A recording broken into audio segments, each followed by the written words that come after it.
그런 거를 성경에서 이렇게 이야기하죠.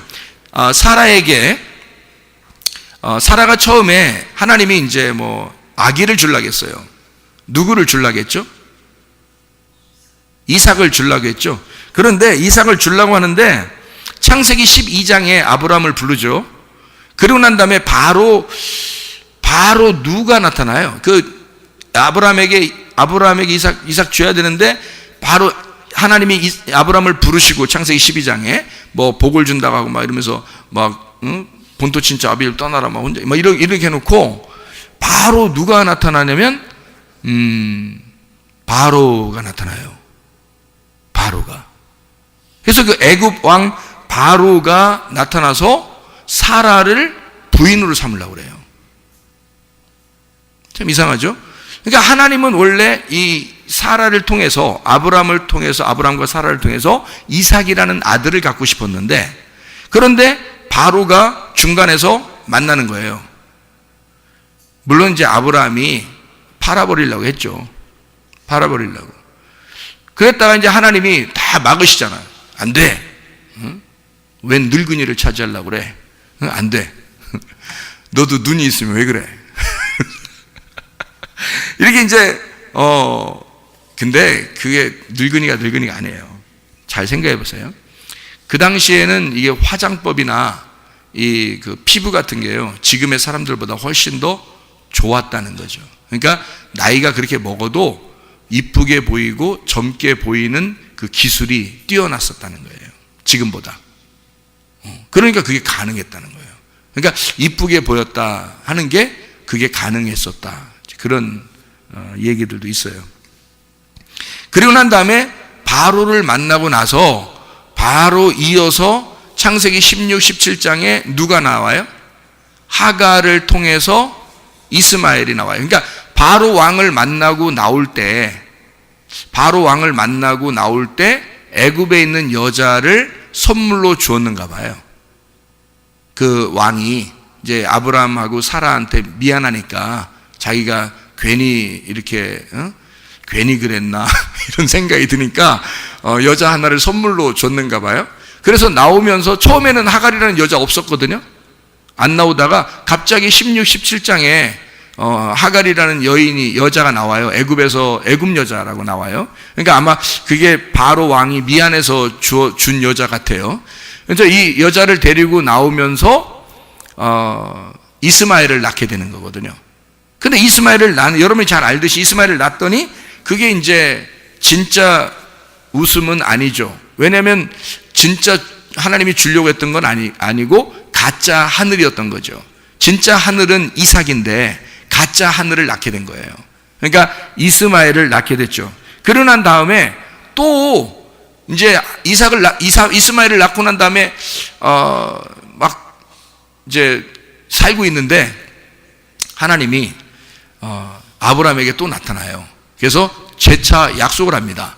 그리고 사라한테도 웃음 이제 너 왜 웃냐 이러면서 웃음을 주려고, 진짜 안 웃긴데 막 웃음을 주려고 하나님이 애써 노력을 하시는 거죠. 그래서 웃는다 이러고 나 안 웃었어요. 그랬는데 진짜 웃게 해줄게 이러면서 이제 그런 얘기들을 서로 한단 말이에요. 그런 약속을 하고 바로 이어서 그날 아기가 생겼으면 좋겠는데 안 생겼다고요. 그런데 창세기 20장에 보면요, 아비멜렉이라는 사람이 또 나타나요. 그래서 이 아비멜렉이 사라를 또 부인 삼으려고 합니다. 물론 아브라함이 팔았어요. 그러니까 이게 아브라함이 중간에 껴서 자꾸 여자를 팔으려고 그래요. 그 이상해. 나이가 먹어서 그런가? 하여튼 자꾸 넘기려고 그래요. 짐짝도 아니고. 그래서 아비멜렉이 데리고 있으려고 하다가 또 걸려들죠, 하나님께. 걸려들서 그때는 하나님이 가만 내두지 않고 그 집안을 완전히 태를 다 닫아놓고 난리를 법석 피웁니다, 하나님이 하나님이 진짜 화내시는 것 같았어요. 하나님이 화내시는 것 같아요. 그러니까 여자 건들지 말라는 거예요. 너 건들면 죽인다 그러고 그러니까 아비멜렉이 황당하잖아요. 아니, 내가 어떻게 했어요? 그랬잖아, 하나님께. 내가 어떻게 했어? 내가 어떻게 했어요? 아니 저쪽에서 자꾸 준다 그래서 할 수 없이 내가 여긴 여자가 없어요, 뭐가 없어요. 근데 자꾸 준다고 그러고 막 이러니까 어쩔 수 없이 나도 받았는데 나한테 왜 그래요 하나님 진짜 막 이러면서 얘기하죠. 아비멜렉이. 그것도 가짜란 말이에요. 다시 말하면 사라한테 진짜 아들이 나와야 되는데 그 전에 가짜 남편이 막 나오는 거예요. 무슨 말인지 알겠죠? 그러니까 이게 다 어떤 이야기를 얘기하는 거냐면요. 다 그 역방향의 남편, 역방향의 말씀과 지금 순방향의 말씀이 부딪히는 거란 말이에요. 자, 순방향의 말씀은 지금 누구예요? 하나님을 통해서 아브라함이 순방향이란 말이에요. 하나님의 말씀을 따라가는데 아브라함이 역방향으로 딱 틀면 자기가 정지하거나 뒤만 딱 쳐다보면 누가 나타나? 바로 왕이 나타나고 아비멜렉이 나타나는 거예요. 그러니까 이 여자가 진짜 중요한 거거든요. 아브라함 입장에서는 여자가 굉장히 중요합니다. 아브라함의 약속된 말씀이 여자거든요. 여자를 통해서 아들이 나와야 되는데 이 여자가 잘못하면 역방향의 남편이 데리고 가게 생긴 거예요. 그러니 하나님이 그걸 막아야 되겠어, 안 막아야 되겠어? 막아야 되겠죠. 그래서 순방향으로 돌려야 되는 거예요. 그러니까 어떨 때는 하나님이 강하게 나타나죠. 그래서 바로 왕과 아비멜렉을 하나님이 역방향을 끊어내고 순방향의 아브라함에게 너 이러면 안 돼. 근데 아브라함한테는 그렇게 말 잘 안 해요. 그냥 딴 사람들만 괜히 가가지고 막 윽박지르고 막 인상 쓰고 가서 니네 왜 그래 그리고 왜 힘없는 애들끼리 싸웠는데 막 깡패 아빠가 가가지고 그쪽에 있는 애를 막 혼내는 거죠. 그럼 그쪽에 있는 애가 제가 뭐 잘못했어요? 뭐 이렇게 되는 거지. 그런 식으로 똑같이 하는 거예요. 하나님이 나타나가지고 막 아비멜렉한테 막 윽박지르고 막 인상 팍팍 쓰고 막 이렇게 하니까 아비멜렉 입장에서도 황당한 거죠. 예. 그러니까 너희들은 안 돼. 건들지 마. 너희들은 아니야. 너희들은 역방향이란 말이야. 말씀을 역방향. 그러니까 하나님이 그 아비멜렉이 미워서 그런 게 아니라는 것을 알려주기 위해서 그 집안의 태를 다 열어줍니다. 그러니까 아브라함이 축복 기도하게 하고 그 가정에 그 왕궁에 여자들이 다 태가 막혔었는데 축복 기도를 하고 나서 다 태가 열려버려요. 그래서 아기를 낳게 됩니다. 그러니까 이게 하나님의 그 배려하심이거든요. 그러니까 거기도 열매가 다 있다는 얘기예요. 역방향에도 열매가 다 있다는 얘기야. 근데 역방향의 열매인 거죠. 이해가 돼요? 그래서 바로나 아비멜렉이 낳는 아들들은 다 아브라함의 자손들하고 반대, 원수가 됩니다. 이게 이해가 돼요, 성경에서? 그러니까 말씀이 어떻게 돼요? 말씀이 열매를 맺는데 나무가 두 개의 나무가 선악과 나무와 생명나무가 열매를 맺는데 반대란 말이에요. 서로 반대로 돌고 있다는 얘기지. 이해가 되겠죠? 서로 반대로 돌고 있다. 그래서 선악과를 먹었더니 생명나무가 선악과처럼 돌고 있다는 얘기야. 그게 불칼인 거예요. 이 불칼이 십자가로 제거가 되면 이게 생명이 되는 거지. 순방향으로 바뀌는 거죠, 말씀이. 그래서 이 사라와 아브라함을 통해서 진짜 남편인 씨를 주게 되고 이삭이라는 진짜 웃음을 웃게 되는 게 창세기 21장이라고요. 이게. 그러니까 창세기 12장에 아브라함을 불러서 16, 17장에 하갈과 이스마엘이 나오게 되고요. 그러니까 그 16, 17장 하갈과 이스마엘 나오기 전에 창세기 12장에 바로 왕을 통해서 시험을 합니다. 그리고 하갈과 이스마엘이 나오게 되고, 그리고 창세기 18장인가요? 거기 보면 하나님이 약속을 해요. 자녀를 주겠다. 내가 아들을 하나 주겠다라고 약속을 하고, 거기서 웃음에 대한 서로 이제 이야기가 나오죠. 뭐 진짜 웃었냐 안 웃었냐 뭐 이런 얘기들이 나오고, 그 다음에 창세기 20장에 아비멜렉 왕을 통해 또 시험을 합니다. 한 번 더요.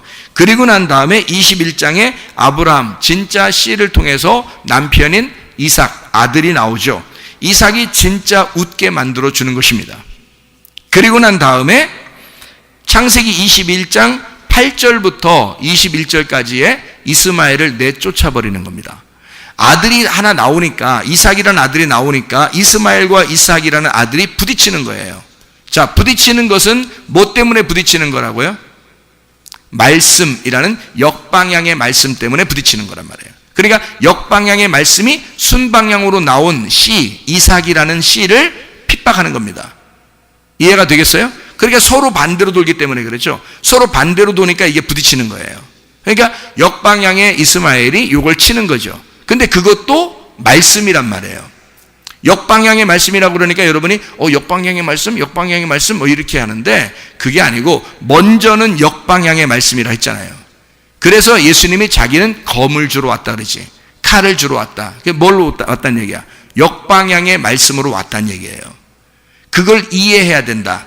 그래야 내가 죽는 이유를 아는 거죠. 예수 그리스도가 죽는 이유를 역방향으로 왔다는 걸 이해해야, 칼로서 왔다는 걸 이해해야지만이 그거를 이해해야 십자가에 못 박혀 돌아가시는 걸 이해하는 거죠. 그러니까 예수님이 나는 검으로 왔다. 그 말은 불칼로 왔다. 나는 역방향으로 왔다. 내가 율법으로 왔다는 말이죠. 그게 이스마엘이란 말이에요. 그러니까 이스마엘이 먼저 나오고 이삭이 나오니까, 이삭이 나와서 젖을 뗄 때쯤 되니까 이스마엘 어떻게 쫓아내야 되죠. 그러니까 아들을 쫓아낸다는 건 쉬운 게 아니라 했죠. 아까 새벽에도 이스마엘을 쫓아낸다는 것은 이스마엘이 몇 살이라고요?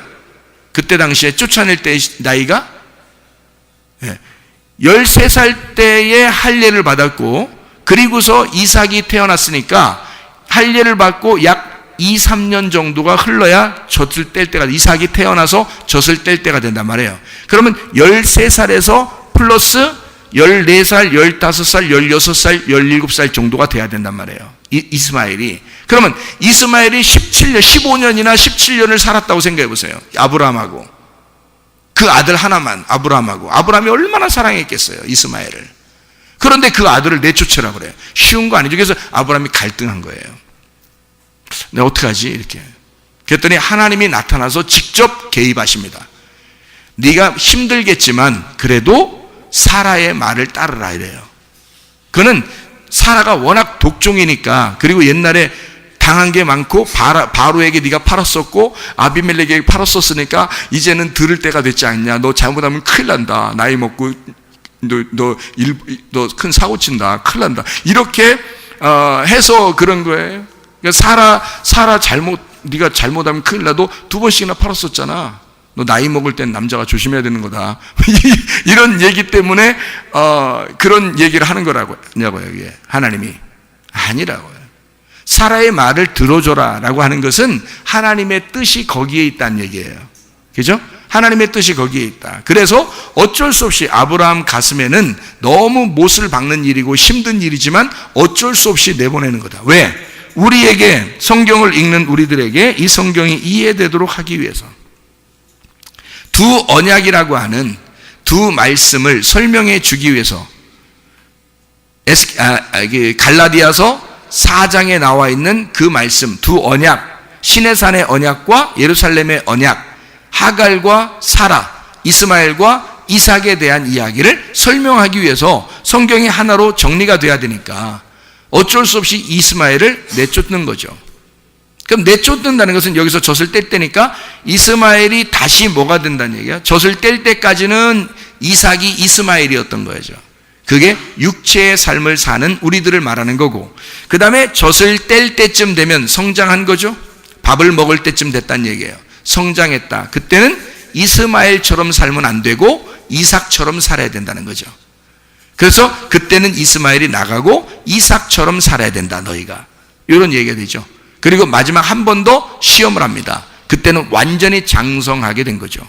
다시 말하면 이삭을 바쳐라 하고 드리게 하고, 그게 창세기 22장이에요. 이삭을 드리게 하고 거기서부터 이제 이삭 끝나고 난 다음에 아브라함이 되도록, 아브라함 믿음의 조상이 되도록 이삭도 믿음의 조상을 만들어내는 것이다. 이런 얘기가 되겠습니다. 다시 말하면 하나님은, 성경을 통해서 하나님은 이것을 회복시키는 하나님이다. 하나님은요, 우리를 회복시키는 하나님. 원래 처음에는 역방향으로 돌고 있는 우리들을 순방향으로 바꾸시는 하나님이에요. 그래서 우리를 불칼을 제거하고 생명나무 열매를 먹을 수 있도록 예수 그리스도가 이 땅에 오셔서 역방향을 제거해 버리는 겁니다. 그러면 이게 순방향으로 되는 거죠. 그러면 수건이 수건이 이게 덮여 있다가 걷어지는 거예요. 휘장이 찢어지는 거예요. 그러면 눈이 열리게 되죠. 그러면 순방향으로 가는 거란 말이에요, 말씀이. 그럼 그 말씀, 화평의 말씀을, 하나님과 하나 된 말씀을 주기 위해서 하나님하고 반대되는 역방향의 말씀을 제거하는 겁니다. 그게 성경을 보는 눈이에요. 역방향은 어떻게 되어 있다고요? 두 개로 되어 있다고. 두 개로 나누어져 있다고. 이 두 개로 나누어져 있는 걸 순방향으로 하나로 엮는 거예요. 화평하게. 그래서 두 개로 나누어지는 걸 검이라고 그러고 하나로 연결되는 걸 화평이라 그러는 거예요. 그러니까 화평과 검을 반대로 놓은 거죠. 그러니까 검은 역방향, 화평은 순방향이라고 그렇게 말하는 것이다. 자, 이해가 되겠죠? 무슨 말인가 여기까지?